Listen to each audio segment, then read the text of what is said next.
الحمد لله نحمده ونستعينه ونستغفره ونؤمن به ونتوكل عليه ونعوذ بالله من شرور أنفسنا ومن سيئات أعمالنا من يهده الله فلا مضل له ومن يضلل فلا هادي له ونشهد أن لا إله إلا الله ونشهد أن محمدا عبده ورسوله أرسله بالحق بشيرا ونذيرا وداعيا إلى الله بإذنه وسراجا منيرا الحمد لله যাবতীয় প্রশংসা গুণগান কেবলমাত্র মহান আল্লাহ রাব্বুল আলামিনের জন্য, যার অশেষ কৃপায় আমরা দীর্ঘ এক সপ্তাহ পর সাপ্তাহিক শ্রেষ্ঠতম ইবাদা সালাতুল জুমআ আদায়ের লক্ষ্যে মসজিদে সমবেত হতে পেরেছি। এই জন্য শুকরিয়া জ্ঞাপন করছি আলহামদুলিল্লাহ।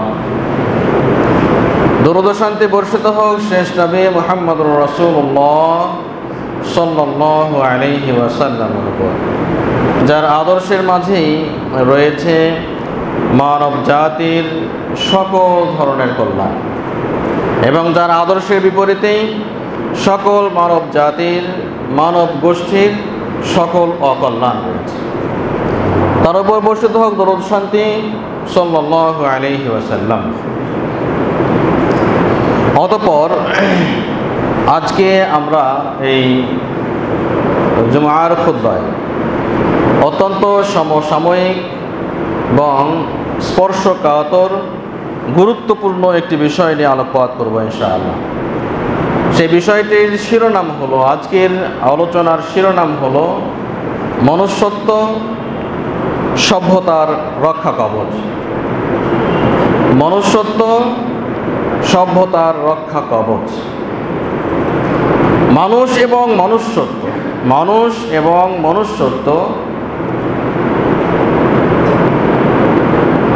আমরা সৃষ্টিগতভাবে যারা মানব সভ্যতার অংশ, মানুষ বলে বিবেচিত, যারা আমরা মানুষ নামে অভিহিত, যারা আমরা নিজেদেরকে মানুষ মনে করি, এই মানুষ জাতির মধ্যে বর্তমান সময়ে সবচেয়ে যে বিষয়টির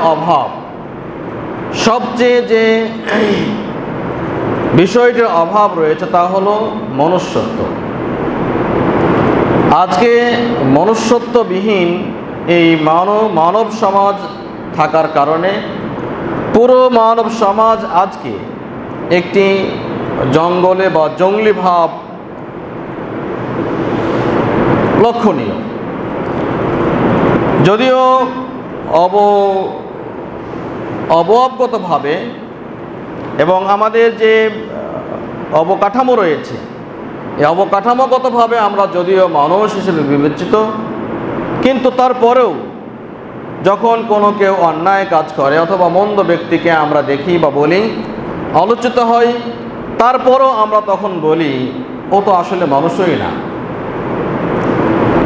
অথবা কাউকে উপদেশ দিতে বলি যে ভালো মানুষ হওয়ার চেষ্টা করো। তো মানুষ হও তার মানে দুটি পা, দুটি চোখ, দুটি হাত এবং মানুষের অবকাঠামোগত যতগুলো অঙ্গ প্রত্যঙ্গ রয়েছে, সমস্ত অঙ্গ প্রত্যঙ্গ সুস্থ, সুন্দর এবং খুব মাপ মতোই রয়েছে। তারপরেও যদি তার আচরণগত বিষয়টা মন্দ হয়, যদি তার ভিতরের অবস্থাটা অত্যন্ত মন্দ হয়, মানসিকতা এবং মানবিকতা এবং হৃদ্যতা, সহমর্মিতার দিক বিষয়গুলো যদি একটু অন্যথা ঘটে, তখন আমরা তার মাঝে সকল কিছু থাকার পরেও আমরা তাকে বলি সে তো আসলে মানুষই না। তাহলে এই মনুষ্যত্ব, মানুষের মাঝের যে গুণাবলীর সমাহার, মানুষের ভিতরে যে গুণগুলো থাকা উচিত, যে মানবিকতা থাকা উচিত, তারপর হৃদয়বৃত্তি থাকা উচিত, এই ঔচিত্যবোধ সম্পন্ন যে গুণাবলী, এই গুণাবলী না থাকবার কারণে একটি মানুষকে পুরোপুরি ঠিক আছে, সব অঞ্চলই তার ঠিক রয়েছে, সব অঙ্গই পুরোপুরি সুস্থ রয়েছে, তারপরও আমরা মানুষ হিসেবে তাকে আমরা বলি না।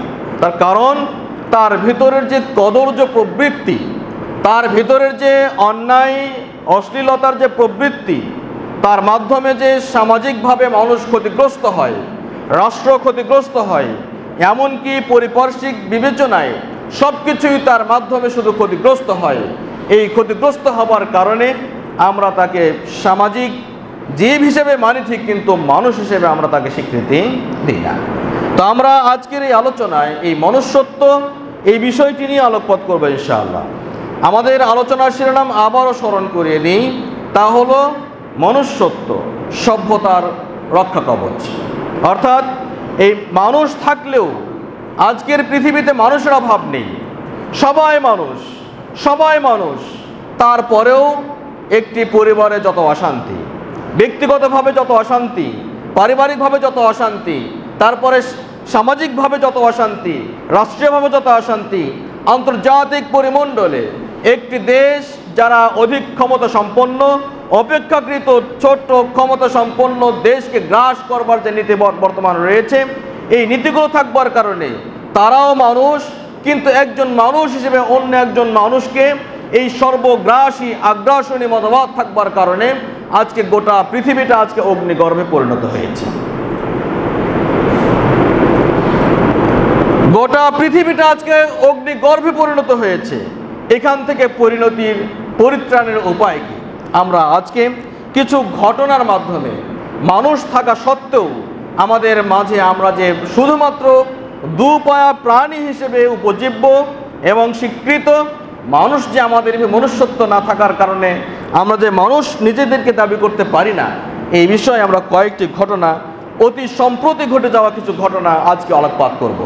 এই আলোকপাতের ভিত্তিতে আমাদের উত্তরণের উপায় কি, এই বিষয়গুলো আমরা আলোকপাত করার চেষ্টা করবো ইনশাআল্লাহ। ওমা আলাইনা ইল্লাল বালাগ। প্রথম যে ঘটনা, এই যে সপ্তাহের শুরুতে গত শনিবারের ঘটনা, আজ জাতীয় পত্রিকাগুলোর সবগুলো পত্রিকায় প্রকাশিত হয়েছে এই ঘটনাটি। তা হলো কুড়িগ্রামে প্রতিপক্ষকে ফাঁসাতে গিয়ে নিজের সন্তানকে রাত্রির আধারে দা বটি রড দিয়ে কুপিয়ে তাকে হত্যা করা হয়েছে। নিজের মা, নিজের বাবার ভাই বউ চাচি, এই তিনজন আরো সহযোগী কিছু মিলে গভীর রাত্রিতে, শেষ রাত্রিতে ঘুমন্ত একটি মেয়ে, নবম শ্রেণীর পড়ার একটি মেয়ে, এই মেয়েকে 14 বছর বয়সী একটি তরুণীকে রাত্রিতে নিজের মা বাবা ডেকে নিয়ে গিয়ে পার্শ্ববর্তী ভুট্টো খেতে তাকে দা কুড়াল রডের আঘাতে জর্জরিত করে তার প্রাণ নাশ করেছে। শুধুমাত্র সংক্ষিপ্ত করে কয়েকটি ঘটনা আমি উল্লেখ করব। মূলত আজকে আমাদের সমাজের মনুষ্যত্ব কোথায় গিয়ে দাঁড়িয়েছে? কারণ কি? কারণ হলো যে প্রতিবেশী বা প্রতিপক্ষের কাছ থেকে তাদের দাবি অনুপাতে কিছু জমি তারা পাবে। এই জমিটি উদ্ধার হচ্ছিল না। চাচির প্ররোচনা, যদি নিজের সন্তানকে মেরে সেখানে রেখে আসা যায়, এই দায়ভারটি প্রতিপক্ষের উপরে দেওয়ার মাধ্যমে প্রতিপক্ষ পুরোটাই তারা জেলে যাবে। মাঝখান থেকে নিজের সন্তানকে বলি দিয়ে ওই সম্পদগুলো নিজের কুক্ষিগত করা যাবে, নিজের নামে নেওয়া যাবে, বিনা বাধায় বিনা প্রতিদ্বন্দ্বিতায় সেগুলোকে দখল করা যাবে। এই মর্মে তার 14 বছর বয়সী নিজের সন্তান, যাকে 14 বছর পর্যন্ত নিজের আদর, স্নেহ, মমতা, ভালোবাসা সবকিছু সর্বোচ্চ পরিমাণে বলিদান দিয়ে, সর্বোচ্চ কিছু কুরবানি করে যাকে আদর স্নেহ দিয়ে ভালোবাসা দিয়ে বড় করেছে, বড় করবার পর শুধুমাত্র জমির লোভে, শুধুমাত্র একটু পয়সার লোভে, কিছু জমির লোভে নিজের এহেন একজন পরিণতা একজন মেয়েকে, তরুণীকে হত্যা করেছে। ঘটনা নাম্বার 2, সাভারের ঘটনা। এই যে কয়েকদিন আগে সোশ্যাল মিডিয়াতেও ঘটনাটি অত্যন্ত ভাইরাল হয়েছে। মেয়ে, সমকামী মেয়ে, সেই মেয়ে নিজের বাবাকে রাত্রির আধারে প্রথম রাত্রিতে পানির সঙ্গে 20-এরও অধিক, 20টিরও অধিক ঘুমের ট্যাবলেট মিশিয়ে খাইয়ে অবচেতন করে রাত্রিতে লাইভে এসে সেই বাবাকে ছুরি দিয়ে কোপাতে কোপাতে, সেই ছুরি দিয়ে তাকে নৃশংসভাবে হত্যা করেছে এবং লাইভে এসে তাকে বাবার বিরুদ্ধে অভিযোগ দায়ের করছে। এবং এই মেয়ে বিগত দিনেও ওই বাবাকেই নিজেকে ধর্ষণের অভিযোগে, নিজেকে বাঁচানোর এক পর্যায়ে সামাজিকতা থেকে রক্ষা পাওয়ার জন্য এই মেয়ে নিজের বাবার বিরুদ্ধে অভিযোগ দায়ের করেছিল ধর্ষণের। সেই বাবা সেই অভিযুক্ত হয়ে সে জেল খেটে আসার পরও মেয়ের সঙ্গে বনিবনা না হওয়ায় নিজের মেয়ে তার বাবাকে রাত্রির আধারে 20টিরও অধিক ঘুমের ট্যাবলেট খাইয়ে অবচেতন করে এ ঘুমের ঘোরে ছুরি দিয়ে আঘাত করতে করতে নৃশংসভাবে হত্যা করে। ঘটনা নাম্বার 3 মাসের সন্তানকে, এগুলো পুরোপুরি আমাদের মিডিয়াগুলোতে সবগুলো এসছে। আমরা শুধু আলোকপাত করছি আজকে মানব সভ্যতা কোথায় গিয়ে দাঁড়িয়েছে। 3 মাসের সন্তানকে চুলোর ভিতরে ফেলে দিয়ে, এই চুলার ভিতরে পুড়িয়ে হত্যা করার পর মা দেখবার কারণে তথা ওই 3 মাসের সন্তানের নানি দেখে ফেলার কারণে সেই মাকেও আঘাতে আঘাতে প্রাণ নাশ করা হয়েছে। ঘটনা নাম্বার 4, জুই, 5 বছরের 7 বছরের একজন সন্তান, নাটোরের ঘটনা। এই পহেলা বৈশাখের দিনে কিছু উগ্র ছেলে পেলে 5-7 জন তাদেরকে, সেই মেয়েটিকে উপর্যুপুরি ধর্ষণ করবার পর শ্বাসরোধ করে তাকে হত্যা করেছে। গত 20 এপ্রিলের ঘটনা। 5 নম্বর ঘটনা, তা হলো বাবা মারা গেছেন, তার সন্ততি রয়েছে 9 জন। শুধুমাত্র 58% জমির কারণে, শুধুমাত্র 58% জমির কারণে এই জমিটুকু অমীমাংসিত অবস্থায় ছিল। তার ছোট স্ত্রীর নামে দেওয়া ছিল। তার অন্যান্য স্ত্রীর যে সন্তান রয়েছে 8 জন সন্তান, বাবা মারা যাবার পরে সেই লাশটিকে দাফন করতে দেয়নি। 16 ঘন্টা 18 ঘন্টা বাড়ির উঠোনে সেই লাশ পড়ে থাকে। তার আগে মীমাংসা করতে হবে এই জমিটুকু কার।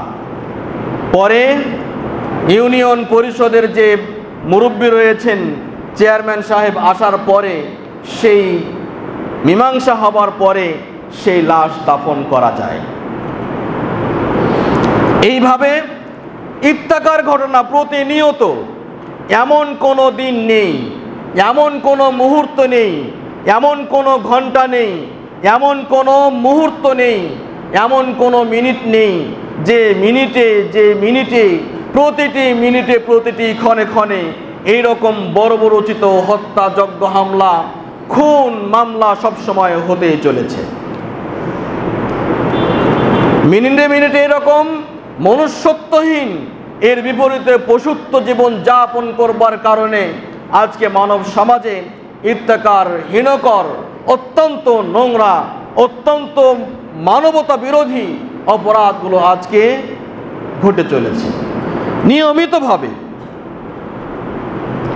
তারপরে 6 নাম্বার ঘটনা, যেটা আমাদের অত্যন্ত আলোচিত হয়েছে বাংলাদেশে 24 স্বাধীনতার পরবর্তী সময়ে সবচেয়ে যে বিষয়টি নিয়ে রাজপথ সহ গোটা দেশ উত্তেজিত ছিল, সেটি হলো শিশু আসিয়ার ধর্ষণ।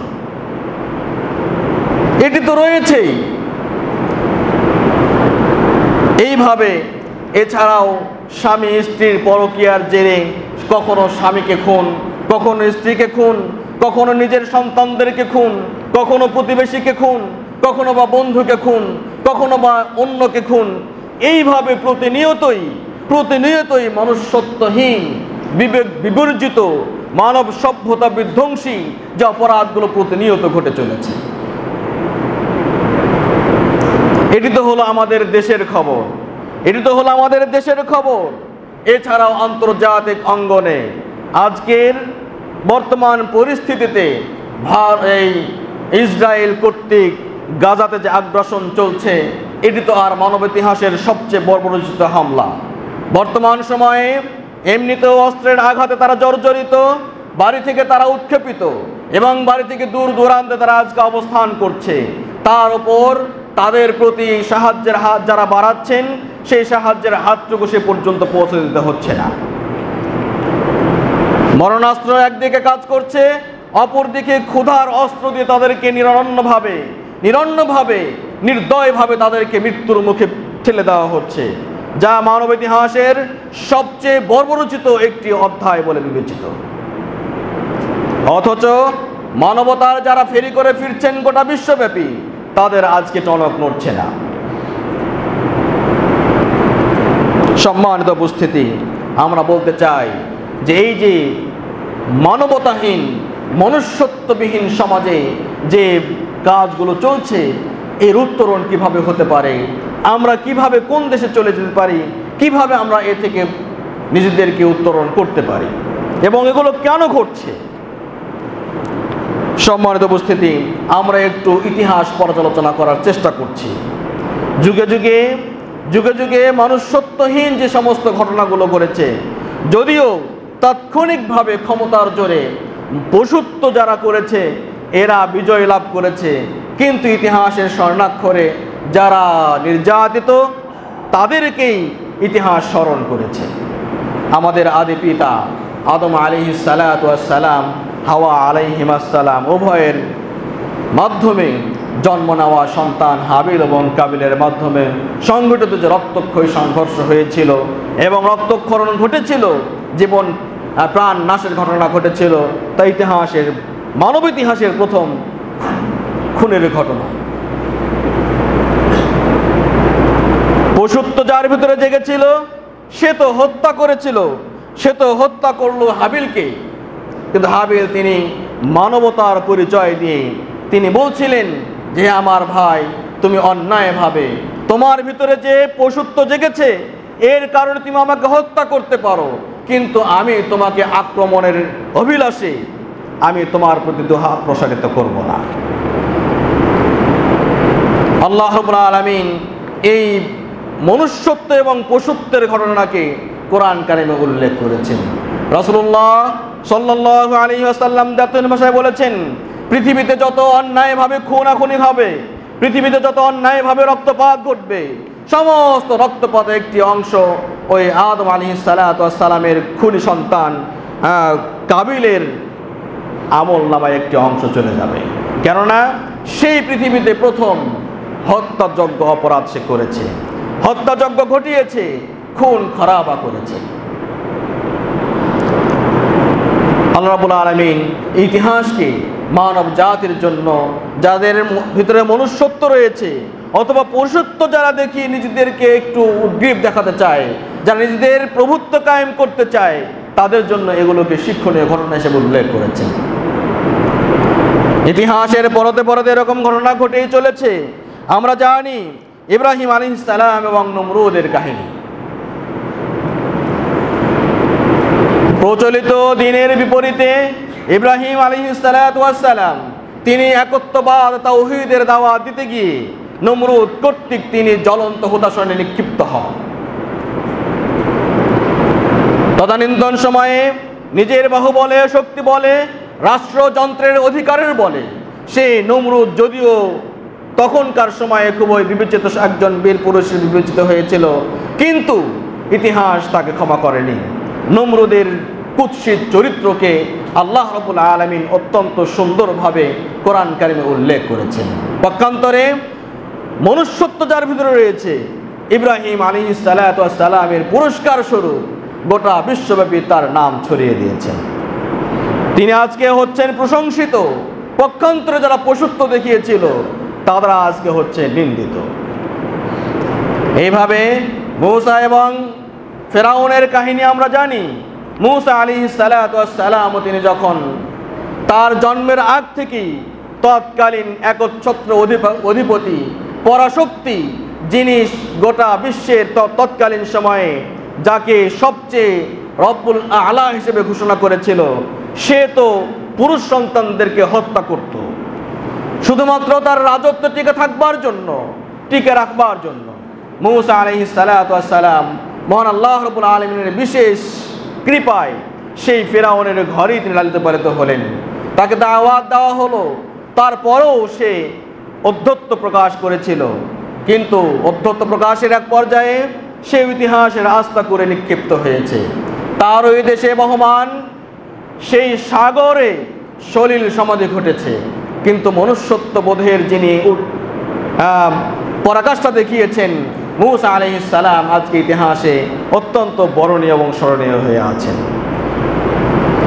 এইভাবে যদি আমরা বিগত দিন দেখি, খুব বেশি দিনের নয়, এই যে 24 পূর্ববর্তী বাংলাদেশে এক লেডি ফেরাউনের জন্ম হয়েছিল এবং সে দেখিয়ে দিয়েছিল নব্য ফেরাউনের যে কাহিনী এবং নব্য ফেরাউনের যে বর্বরতা, তা আমরা দেখেছি। আইন করে আইনের বিরুদ্ধে হোক অথবা সচেতনতায় হোক অথবা অবচেতনায় হোক না কেন, তার বিরুদ্ধে বা সমালোচনা করবার কোনো সক্ষমতা কারো ছিল না। ইতিহাস আজকে নতুনভাবে রচিত হচ্ছে। যারা নিজেদের পশুত্বকে কায়েম করবার জন্য, নিজের স্বার্থকে কায়েম করবার জন্য প্রতিনিয়ত অন্যের উপরে জুলুম নির্যাতন চালিয়েছে, কিছুদিনের জন্য তাদের আরাম আয়েশ হলেও কোনো না কোনো দিন তাদেরকে ইতিহাস আস্থা করে নিক্ষিপ্ত করেছে। সম্মানিত উপস্থিতি, এগুলো হলো আমাদের বর্তমান সময়ের মনুষ্যত্বের যে প্রাদুর্ভাব। মনুষ্যত্ববিহীন যারা জীবন যাপন করে তাদের সমাজ কোনোদিন সুস্থ সমাজ হতে পারে না। সম্মানিত উপস্থিতি, আমরা বলছিলাম এইভাবে যুগে যুগে মনুষ্যত্বহীন যে জীবন যাপন চলেছে, গোটা মানব সভ্যতাকে ধ্বংস করবার একটা পায়তারা চলেছে, কিন্তু ইতিহাস তাদেরকে ক্ষমা করে। তাহলে এই মনুষ্যত্ব বিলুপ্তির কারণটা কি? এই যে মানুষ যে আস্তে আস্তে নিজেদের মধ্য থেকে মনুষ্যত্বকে বিলোপ সাধন ঘটে যায়, তাদের মাধ্যমে যে পশুত্ব কায়েম হয়, এর কারণ কি? প্রথমত যে কারণটা আমরা উল্লেখ করব তা হলো প্রবৃত্তির তাড়না, প্রাধান্য এবং এর অনুসরণ। মানুষ যখন মানবিকতার পূর্ণ পরিচয়ে নিজেকে পরিচিত করতে না পারে, প্রবৃত্তির আড়ালে নিজেকে যখন তার দাস হিসেবে গ্রহণ করে, ঠিক তখনই এমন অমানবিক নিষ্ঠুরতা তার মাধ্যমে চলে আসে।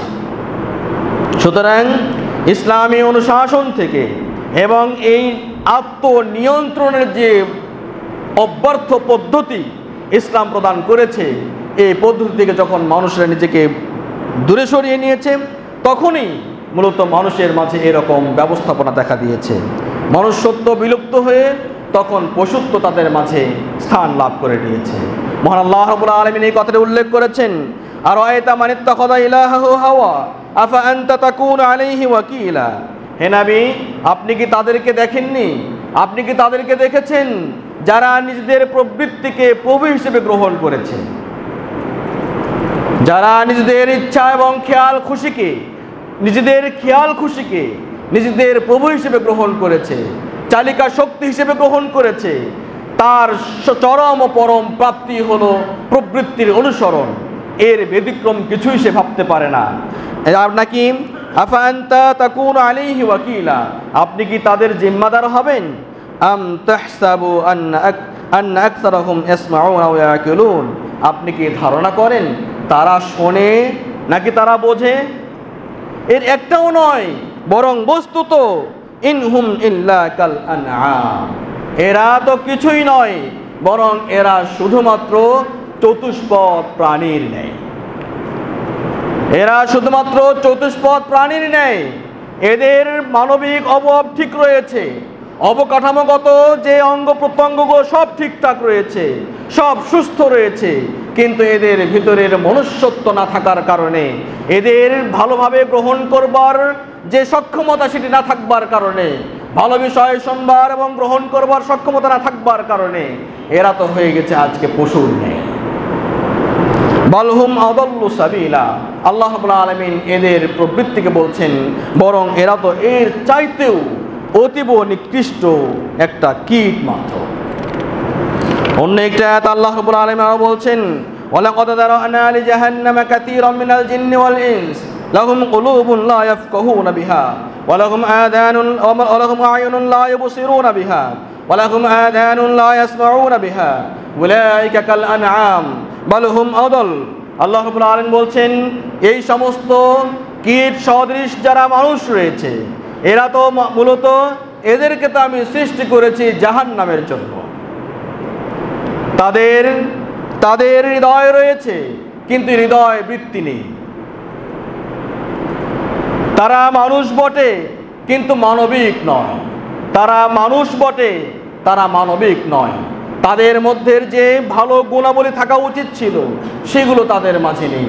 তাদের চোখ রয়েছে কিন্তু সেই চোখ দিয়ে, তাদের কান রয়েছে কিন্তু সেই কানে তারা শোনে না, তারা ভালো কথা শোনে না, বরং বৃদ্ধাঙ্গুলি প্রদর্শন করে সেগুলোকে পৃষ্ঠ প্রদর্শন করে।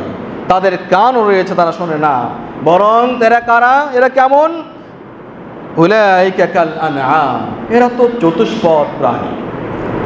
পা দুটি রয়েছে ঠিক, কিন্তু এটা চতুষ্পদ প্রাণীর নেই। চতুষ্পদ প্রাণী যেমন হালাল হারাম নেই, চতুষ্পদ প্রাণীর যেমন এদের কোনো বাছ বিচার নেই, চতুষ্পদ প্রাণীরা যেমন বন্য প্রাণী হিসেবে তারা বিবেচিত, তারা যেমন হিসাব নিকাশ নেই, কোনো কিছু বাছ বিচার ক্ষমতা নেই, ঠিক অনুরূপভাবে সমাজে কিছু কীট রয়েছে, কিছু মানুষ রয়েছে, দেখতে তারা মানুষ হলেও, দেখতে তাদের কান ভালো হলেও, তাদের চোখ ভালো থাকলেও, কিন্তু এরা আসলেই মনুষ্যত্ব না থাকার কারণে এরা মূলত জাহান্নামের কীট। বালহুম আদাল, আল্লাহ বলছেন এরা তো চতুষ্পদ প্রাণীর চাইতেও আরো নিকৃষ্ট। সম্মানিত উপস্থিতি, আমাদের আলোচনার বিষয় ছিল কি? সেটা হলো মনুষ্যত্ব, যা সভ্যতার রক্ষা কবচ। মনুষ্যত্ব না থাকলে কশ্চিন কালো একটি সমাজ সুন্দরভাবে বিনির্মাণ হতে পারে না। মনুষ্যত্ব না থাকলে কশ্চিন কালো একটি সমাজ সুস্থ থাকতে পারে না। মনুষ্যত্ব না থাকলে কশ্চিন কালো কোনো একটি পরিবার ভালো থাকতে পারে না। একটি পরিবারের 10 জন সদস্যের মাঝে একজন যদি পশুত্ব বৃত্তির হয়, একজন যদি এই পশুবৃত্তির হয়, এই হাওয়ার প্রবৃত্তির ইলাহ হয়ে থাকে, যে ইলাহকে হাওয়াকে ইলাহ হিসেবে গ্রহণ করে থাকে, এরকম একজন সদস্য থাকলে 9 জন সদস্যকে পীড়িত করবে, 9 জন সদস্যকে অনাকাঙ্ক্ষিতভাবে, অভাবিতভাবে, অন্যায়ভাবে অবিচলিত রাখবে এবং সবসময় তাদেরকে দৌড়িয়ে নিয়ে বেড়াবে, এটি স্বাভাবিক কথা। পশুত্ব বৃত্তিতে কোনোদিন কোনো সমাজ সুস্থ থাকতে পারে না। পশুত্ব বিবেক নিয়ে কোনোদিন কোনো পরিবার সুস্থ থাকতে পারে না, কোনো রাষ্ট্র থাকতে পারে না, যা বিগত দিনে আমরা দেখেছি।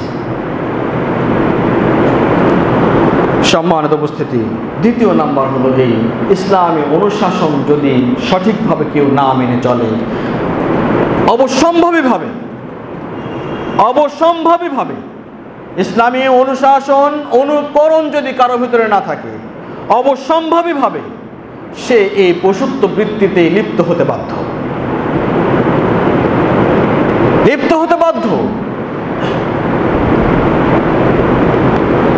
আল্লাহ রাব্বুল আলামিন আমাদেরকে এই পশুত্ব জীবন যাপন থেকে দূরে রাখুন, আমিন ya rabbal alamin।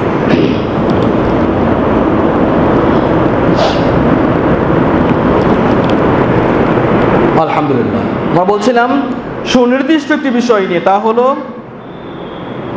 মনুষ্যত্ব সভ্যতার রক্ষা কবচ। জি, একটি পরিবারের সকল সদস্যের মানবিক হবার কারণে একটি পরিবার সুন্দরভাবে থাকতে পারে। একজন ব্যক্তির মানবিক হবার কারণে, মানবিক গুণাবলী তার ভিতরে থাকবার কারণে গোটা পরিবার সুন্দর থাকবার কথা, থাকবে ইনশাআল্লাহ। তাহলে এই যে মনুষ্যত্ববিহীন যে সমাজ ব্যবস্থা থাকার পরিণতিটা আজ কোথায়? পরিণতি আজকে আমাদের চোখের সামনে। যে ঘটনাগুলো আমরা বললাম, এছাড়াও অনাকাঙ্ক্ষিতভাবে তো অপ্রকাশিত এবং ঘটমান চলমান যে বিষয়গুলো, যেগুলো আমরা জানি অথবা জানি না, যেখানেই আজকে এই মনুষ্যত্ববিহীন বর্বরচিত কাজগুলো চলছে, সেগুলোই মূলত আজকের এই মনুষ্যত্ববিহীন সমাজের পরিণতি। আজকে আমাদের সমাজ সুন্দর থাকলেও দেখতে মনে হচ্ছে সবাই মানুষ, কিন্তু মনুষ্যত্ব না থাকবার কারণে মূলত কোনো মানুষ আজকে মানুষের বিবেচিত হচ্ছে না। আজকের গোটা সমাজ ব্যবস্থাপনা জঙ্গলি ব্যবস্থাপনায় পরিণত হয়েছে। জঙ্গলে যেমন একটি প্রাণী, ক্ষমতাধর প্রাণী অন্য একটি প্রাণীকে দেখা পেলেই গ্রাস করবার চেষ্টা করে, ঠিক অনুরূপভাবেই আজকের সমাজেও অপেক্ষাকৃত ক্ষমতাবান এবং যারা প্রভাবশালী রয়েছে, তারা আজকে প্রভাবহীন ক্ষমতাবিহীন জনপদকে গ্রাস করবার চেষ্টা করছে। পরিণতিতে শুধু গাছ গাছালি যুক্ত জঙ্গল আর এই দুপায়া মানুষ, এটুকু শুধু পার্থক্য রয়েছে। কিন্তু বৈশিষ্ট্যগতভাবে আজকে সেই জঙ্গলি বন্য প্রাণীদের যে অভ্যাস এবং আজকে আমরা মানব সভ্যতার যে মানুষের অভ্যাস, এর বৈশিষ্ট্যগতভাবে কোনো পার্থক্য আজকে আমাদের মাঝে অবশিষ্ট নেই। যতক্ষণ না মানুষের মাঝে এই মনুষ্যত্ব জেগে উঠবে, ততক্ষণ পর্যন্ত কোনো সমাজ সুন্দর ও ভালোভাবে গঠিত হতে পারে না। সুতরাং আমাদের ভাবনা নিয়ে আসা উচিত, মনুষ্যত্ব জীবন যাপন করলেই শুধুমাত্র একটি সভ্যতা ভালোভাবে বেঁচে থাকা সম্ভব। এর থেকে উত্তরণের উপায় কি?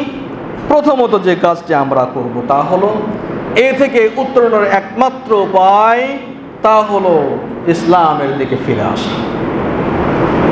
ইসলামের দিকে ফিরে আসা, ইসলামের দিকে এবং ইসলামী অনুশাসনের দিকে ফিরে না আসা পর্যন্ত কোশ্চিন কালো এই মনুষ্যত্ব বোধ সম্পন্ন কোনো সমাজ গড়ে উঠতে পারে না। ইসলামী সমাজই মাত্র, ইসলামী অনুশাসনই মাত্র কোনো ব্যক্তি ব্যষ্টি সমষ্টিকে আত্মদায়িত্ববোধ সম্পন্ন ব্যক্তি হিসেবে গড়ে তুলতে চায়। একে তো ঈমানের মাধ্যমে, দ্বিতীয়ত তার পরিশীলনের মাধ্যমে, অনুশীলনের মাধ্যমে। মহান আল্লাহ রাব্বুল আলামিন দ্ব্যর্থহীন ভাষায় বলেছেন, ওয়াল্লাযীনা ইউযুনাল মুমিনিনা ওয়াল মুমিনাত ওয়াল্লাযীনা ইউযুনাল মুমিনিনা ওয়াল মুমিনাত বিগাইরি মাকতাসাবু ফাকাদ ইহতামালু বুহতানা ওয়া ইসমান মুবিনা। আল্লাহ রাব্বুল আলামিন দ্ব্যর্থহীন ভাষায় বলছেন, হে মানব সভ্যতার যারা বেঁচে আছো, তারা শুনে রাখো, যারা কিনা মুমিন কোন নর এবং নারীকে কষ্ট দেয়, যারা কোনো মুমিন নর ও নারীকে কষ্ট দেয়, সেটা যে কোনোভাবেই হোক না কেন, মুখের মাধ্যমে হোক, গালির মাধ্যমে হোক, চোখের ইশারার মাধ্যমে হোক, অথবা আকার ইঙ্গিতে হোক, অথবা হত্যাযজ্ঞ পরিচালনার মাধ্যমে হোক, অথবা থ্রেট দেওয়ার মাধ্যমে হোক, যে কোনোভাবে হোক না কেন, যে কোনো ওয়েতে হোক না কেন, যে কোনো জায়গায় হোক না কেন, কোনো মুমিন নর নারীকে যে কেউ যারা কষ্ট দেয়, তাদের ঠিকানা বিগাইরি মাকতাসাবু, অন্যায়ভাবে, যেটা কষ্ট পাবার উপযুক্ত নয় সে, তারপরও তাকে যে কষ্ট দেয়, ফাকাদ ইহতামালু বুহতানা ওয়া ইসমান মুবিনা, সে তো চূড়ান্ত গুনাহের কাজ করবে, সে তো চূড়ান্ত গুনাহের কাজ করবে। সম্মানিত উপস্থিতি, তাহলে এই দায়িত্ববোধ যাদের মাঝে সদা জাগরুক থাকবে, যত বেশি জাগ্রত হবে যে আমি একজন ব্যক্তি হয়ে অপর ব্যক্তিকে কিভাবে কষ্ট দিতে পারি, আমি একজন মানুষে অপর মানুষকে কিভাবে কষ্ট দিতে পারি। রাসূল সাল্লাল্লাহু আলাইহি ওয়াসাল্লাম এইভাবে আরো বলেছেন, ইয়া মাশারা মান ক্বাদ আসলামা বিলিসানিহি ওয়া লাম ইফজিল ঈমানু ইলা কলবি, হে ওই সমস্ত মুসলিম যারা শুধুমাত্র মুখের দাবি নিয়ে ইসলাম গ্রহণ করেছো, কিন্তু যাদের হৃদয়ে এখনো ঈমান গ্রথিত হয়নি, তারা শুনে রাখো, লা তুযুল মুসলিমিন, তোমরা কোনো মুসলিমকে কষ্ট দেবে না, তোমরা কোনো মুসলিমকে কষ্ট দেবে না। ওয়ালা তুআইরুহুম, এমন কোনো কাজ করবে না যে কাজের মাধ্যমে সে লজ্জিত হয়। কোনো ব্যক্তি ব্যক্তি সমষ্টিকে তোমরা লজ্জিত করবে না। ওয়ালা তাতাব্বাউ আওরাতিহিম, তাদের গোপন বিষয়গুলোকে তোমরা অনুসন্ধান করবে না তথা গোয়েন্দাগিরি করবে না। ফাইন্নাহু মান তাতাব্বা আওরাতা আখিহিল মুসলিম, কেননা যে ব্যক্তি অন্য মুসলিম ভাইয়ের গোপন দোষ ত্রুটিগুলোর পিছে পিছে ঘুরে বেড়ায়, কি হবে? আল্লাহ রাব্বুল আলামিন তাতাব্বা আল্লাহু আওরাতাহু, আল্লাহ রাব্বুল আলামিনও তার দোষ ত্রুটিগুলোকে খুঁজে বেড়াবেন। আর মান তাতাব্বা আল্লাহু আওরাতাহু, আর যে ব্যক্তির দোষ ত্রুটিকে আল্লাহ রাব্বুল আলামিন তিনি নিজেই খুঁজে বেড়াবেন, কি হবে? আফদাহু, আল্লাহ রাব্বুল আলামিন তাকে লজ্জিত করবেনই করবেন, লজ্জিত করবেনই করবেন। ওয়ালাউ ফি জাওফি রাহলিহি, যদিও সে তার সওয়ারের হাওদাজের ভিতরে থাকুক না কেন, অত্যন্ত গোপনীয় জায়গায় থাকুক না কেন, আল্লাহ রাব্বুল আলামিন তাকে লজ্জিত করবেনই করবেন।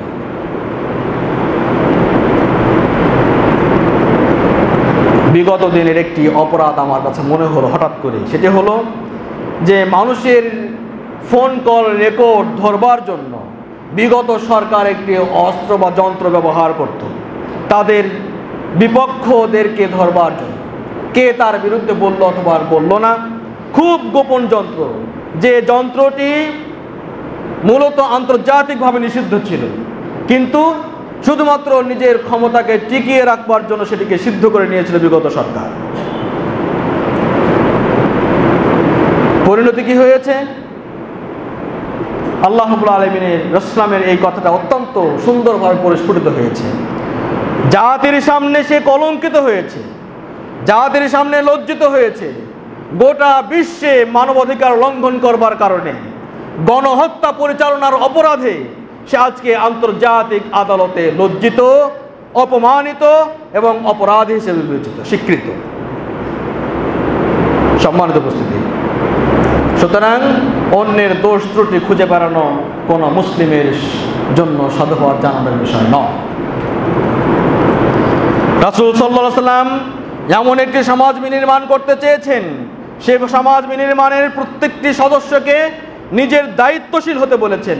তিনি বলেছেন, আল মুসলিম মান সালিমাল মুসলিমুনা মিন লিসানিহি ওয়া ইয়াদিহি, ও মুসলিম তোমরা জেনে রাখো, যারা নিজেদেরকে মুসলিম হিসেবে দাবি করতে চাও, যারা নিজেদেরকে মুসলিম হিসেবে দাবি করবে, মুসলিম তো সেই যে যার মুখ এবং হাত থেকে অন্য মুসলিম নিরাপদ থাকে, যার মুখ এবং হাত থেকে অন্য মুসলিম নিরাপদ থাকে। চিন্তা করুন তো, যখন কোনো মুসলিম, প্রত্যেকটি মুসলিম চিন্তা করবে আমি তখনই মুসলিম হব, আমাকে তখনই মুসলিম হিসেবে বিবেচনা করা হবে, স্বীকৃতি দেওয়া হবে, যখন আমি কিনা কোনো মুসলিমকে কষ্ট দেব না, যখন আমি কিনা কোনো মুসলিমকে মুখ দ্বারা আঘাত করব না, গালি দেব না, তখন কোনো আমার হাত দ্বারা কেউ ক্ষতিগ্রস্ত হবে না, কেউ আঘাতপ্রাপ্ত হবে না। যদি কেউ এমন চিন্তা ভাবনা করে, খুন তো দূরের কথা, সে মুসলিম, নিজেকে মুসলিম হিসেবে দাবি করবার জন্য, সুপ্রতিষ্ঠিত রাখবার জন্য সে সার্বিকভাবে নিজেকে যাবতীয় অকল্যাণ থেকে দূরে রাখবে। রাসূল সাল্লাল্লাহু আলাইহি ওয়াসাল্লাম একটি হাদিসে বলছেন, আল মুসলিম আখুল মুসলিম, জেনে রাখো কোন মুসলিম অপর মুসলিমের ভাই,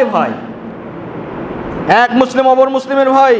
লা ইয়াযলিমুহু, সে মুসলিম অন্য কাউকে জুলুম করবে না। ওয়ালা ইউসলিমুহু, এবং কোন জুলুমের হাতে তাকে সুপর্দ করবে না, অন্য জুলুমের অন্যায়ের কাছে তাকে সুপর্দ করবে না। আমান কানা ফি হাজাতি আখিহি কানা আল্লাহু ফি হাজাতিহি। রাসূল সাল্লাল্লাহু আলাইহি ওয়াসাল্লাম অত্যন্ত সুন্দর করে বলেছেন, ও প্রিয় মুসলিমরা, তোমরা একে অপরকে সাহায্য করবে, কেননা কোন মুসলিমের যতক্ষণ পর্যন্ত তার প্রয়োজন পূরণে এগিয়ে আসবে, আল্লাহ রাব্বুল আলামিন তার প্রয়োজনে ততক্ষণ পর্যন্ত নিয়োজিত থাকবেন। সুবহানাল্লাহ। ওমান ফাররাজা আন মুসলিমিন কুরবাতান ফাররাজাল্লাহু আনহু কুরবাতান মিন কুরবাতি ইয়াউমিল কিয়ামাহ। আল্লাহু আকবার। যখন কোন মুসলিমের কোন বিপদ থেকে উত্তরণের কোন পথ বাতলে দেবে, কোন শঙ্কাযুক্ত পরিস্থিতিকে শঙ্কামুক্ত করবার চেষ্টা করবে, যে কোনোভাবেই হোক না কেন, যা তার সামর্থ্য অনুপাতে, সে সামর্থ্য অনুপাতে বুদ্ধি দিয়ে, কৌশল দিয়ে, তার শক্তি দিয়ে, তার যাবতীয় পরামর্শ দিয়ে যখন কোনো মুসলিম কোনো মুসলিমের বিপদকে উত্তরণের চেষ্টা করবে, আল্লাহ রাব্বুল আলামিন তার বিপদকে উত্তরণের চেষ্টা নিতে থাকবেন। কখন? যে দিনের বিপদে পৃথিবীর কোনো মাধ্যম কাজে আসবে না। কিয়ামতের মাঠে, কিয়ামতের দিন আল্লাহ রাব্বুল আলামিন ওই দুনিয়াতে যারা অন্যের বিপদকে লাঘব করেছে, দূরীভূত করেছে, তাদের জন্য কিয়ামতের দিনে কিয়ামতের বিপদ থেকে তাকে উত্তরণের ফয়সালা করবেন আল্লাহ রাব্বুল আলামিন। সুবহানাল্লাহ। আমান সাদরা মুসলিমান সাদরাহুল্লাহু ইয়াউমাল কিয়ামা। পক্ষান্তরে তখন কোনো মুসলিম কোনো মুসলিমের গোপন বিষয়গুলোকে আরও গোপন করবে, তার দুর্বলতাগুলোকে প্রকাশ করে তাকে সমাজে হেয় প্রতিপন্ন করবে না, আল্লাহ রাব্বুল আলামিন তার দোষগুলোকেও গোপন করবেন। সুবহানাল্লাহ। তাহলে প্রত্যেকটি মুসলিম স্ব স্ব অবস্থানে থেকে নিজেদের দায়িত্ব যদি পালন করে, একটি সুন্দর সমাজ এবং মানবিক সমাজ গঠিত হতে সেটি বাধ্য। এইরকম সমাজই তো রাসূল সাল্লাল্লাহু আলাইহি ওয়াসাল্লাম গঠন করেছিলেন সেই সময়, যার ফলশ্রুতিতে রাসূল আরও বলেছেন, মনুষ্যত্ববোধ মানুষের ভিতরে থাকলে সে মনুষ্যত্বের কারণেই মূলত সে পরকালে নাজাত পেতে পারে। একটি ঘটনা আমরা বলবো, যে ওই যে পতিতার ঘটনা, যে যার পেশায় ছিল পতিতা বৃত্তিতে মগ্ন, সেই পতিতা একটি মাত্র তার ভিতরে মনুষ্যত্ব জাগবার কারণে একটি ক্ষুধার্ত পিপাসার্ত বিড়ালকে পানি পান করবার কারণে রাসূল সাল্লাল্লাহু আলাইহি ওয়াসাল্লাম বলেছেন, উক্ত পতিতাকে আল্লাহ রাব্বুল আলামিন জান্নাতে দিয়েছেন। সুবহানাল্লাহ। তাহলে মনুষ্যত্ববোধ ইসলাম কিভাবে এটিকে উদ্বুদ্ধ করেছে। অপরপক্ষে ওই যে 100 খুনের আসামি, যার মধ্যে কেবলমাত্র তার অনুশোচনা, মনুষ্যত্ববোধ কেবল জাগ্রত হবার চেষ্টা করছে, জাগানোর চেষ্টা হচ্ছে, সে চেষ্টায় একটি ভালো গ্রামের দিকে যাচ্ছিল, প্রতিমধ্যে মারা গেল। আল্লাহ রাব্বুল আলামিন তাকে ফয়সালা দিলেন জান্নাতের ঘটনাক্রমে।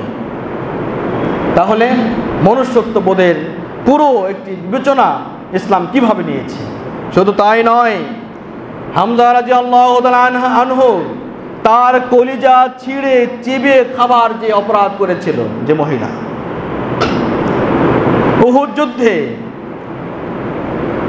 সেই মহিলাও ইসলাম গ্রহণ করবার পর আল্লাহ রাব্বুল আলামিন তাকে ক্ষমার ঘোষণা দিয়েছেন মনুষ্যত্ববোধ জাগবার কারণে। এইভাবে আল্লাহ রাব্বুল আলামিন যাদের ভিতরে মনুষ্যত্ববোধ রয়েছে, আরও একটি হাদিস আমরা উল্লেখ করব। এই হাদিসটি আমরা অনেকেই জানি এবং সকলেই কবিতা আবৃত্তিতে বলেছিলাম, তাই না? হাসরের দিন বলিবেন খোদা হে আদম সন্তান। এই হাদিসটি মুসলিমের একটি হাদিসের অনুবাদ। আল্লাহ রাব্বুল আলামিন মানব জাতিকে মনুষ্যত্ববোধকে জাগাবার জন্য এখানে বলছেন যে, আদম সন্তান, আমি তো অসুস্থ ছিলাম, আমাকে তুমি সেবা করোনি। আদম সন্তান বলবে, আল্লাহ, অত্যন্ত আফসোসের কথা, অত্যন্ত পরিতাপের কথা, অত্যন্ত একটা কথা শুনলেন আপনি। আমি কিভাবে, আপনি তো গোটা পৃথিবীর প্রতিপালক, গোটা পৃথিবীর একচ্ছত্র অধিকারী, আপনাকে আমি কোথায় পাবো, আর আপনি কিভাবে অসুস্থ হয়ে পড়লেন? তখন আল্লাহ রাব্বুল আলামিন বলবেন যে, ওই যে তোমার প্রতিবেশী, তোমার গ্রামের তোমার প্রতিবেশী যে অসুস্থ হয়ে পড়েছিল, তুমি তো তার কোনোদিন খোঁজ নাওনি। যদি তুমি সেখানে তার খোঁজ নিতে, রোগী দেখতে যেতে, তাহলে সেখানে আমাকে পেয়ে যেতে। মনুষ্যত্ব কোথায়? সেখানে তুমি আমাকে পেয়ে যেতে। আমি দুনিয়াতে ক্ষুধার্ত ছিলাম, তুমি আমাকে খাদ্য দাওনি। হায় প্রতিপালক, আপনি গোটা বিশ্বের প্রতিপালক, আপনি কিভাবে অভাবী হতে পারেন? কিভাবে আপনাকে খাদ্য দিতে পারি? আল্লাহ রাব্বুল আলামিন বলবেন, তোমার প্রতিবেশী তো বুভুক্ষ অবস্থায় ছিল, ক্ষুধার্ত অবস্থায় ছিল, অন্নহীন ছিল, বস্ত্রহীন ছিল। তুমি যদি তাকে অন্নের ব্যবস্থা করতে, তাকে যদি বস্ত্রের ব্যবস্থা করতে, তার মাধ্যমে তুমি আমাকে পেয়ে যেতে। এইভাবে আল্লাহ রাব্বুল আলামিন আরো বলবেন, আমি তো পিপাসার্ত ছিলাম, তুমি তো আমাকে পানি পান করাওনি। তখন বান্দা আবারও বলবে, হে আমার প্রতিপালক, আপনি তো গোটা বিশ্বের প্রতিপালক, আপনাকে কিভাবে আমি পানি পান করাতে পারি? আল্লাহ রাব্বুল আলামিন বলবেন, অমুক পিপাসার্ত ব্যক্তি, তৃষ্ণার্ত ব্যক্তি তোমার কাছে পানি চেয়েছিল, তুমি পানি দাওনি, বরং পানির অভাবের কষ্ট দিয়ে তুমি তাকে তিলে তিলে হত্যা করেছ, মৃত্যুর দিকে ঠেলে দিয়েছ। তুমি যদি সেদিন তাকে পানি দিতে, তাহলে আমাকে সেদিন পেয়ে যেতে। সুবহানাল্লাহ। তাহলে মানবিকতা, মনুষ্যত্ববোধ সমাজে প্রতিটি ব্যক্তির মাঝে যখন জাগ্রত হবে, তখন সমাজে থাকবে না কোনো বিমারি রোগ, সমাজে থাকবে না কোনো পিপাসার্ত ব্যক্তি, সমাজে থাকবে না কোনো ক্ষুধার্ত ব্যক্তি, কেউই না খেয়ে ঘুমাবে না। সমাজটি হবে অত্যন্ত সুন্দর, সমাজটি হবে অত্যন্ত সুন্দর। পক্ষান্তরে এই মনুষ্যত্ববিহীন যে সমাজ ব্যবস্থা বর্তমানে চলছে, এইভাবে আগামী কিছুদিন চললে যতটুকু মানব সভ্যতা আজকে টিকে আছে, এটি আর মানব সভ্যতা বলা যাবে না। সম্মানিত উপস্থিতি, সুতরাং আজকের আলোচনা আমরা যেটি বলতে চাই যে মূলত মনুষ্যত্বই এমন একটি সুগন্ধি, যে সুগন্ধি মানুষ মারা যাবে কিন্তু মনুষ্যত্ব টিকে থাকবে। আমরা এখনো অনেক মানুষের নাম স্মরণ করি, খুব ভালো ছিল, এত দানবীর ছিল, এত কিছু করেছে, এত সুন্দর, তাদের মনুষ্যত্ব টিকে আছে, কিন্তু লোকটি এখনো নেই। সুতরাং মনুষ্যত্ববিহীন সমাজ কোশ্চিনকালেও সুন্দর সমাজ হতে পারে না। পক্ষান্তরে মনুষ্যত্বই মূলত মানব সভ্যতার রক্ষা কবচ। আল্লাহ রাব্বুল আলামিন আমাদেরকে এই মনুষ্যত্ব অর্জনের তৌফিক দান করুন। আমিন।